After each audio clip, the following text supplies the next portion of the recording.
Hi Martha, novice gardener and new homeowner here. I inherited multiple flower beds full of mystery perennials and shrubs. My goal is to have a beautiful garden by summer. How do I best tend to these plants now to boost their blooming and growing power?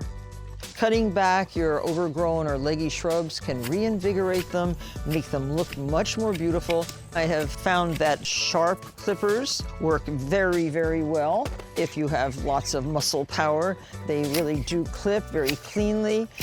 Or you can use one of these.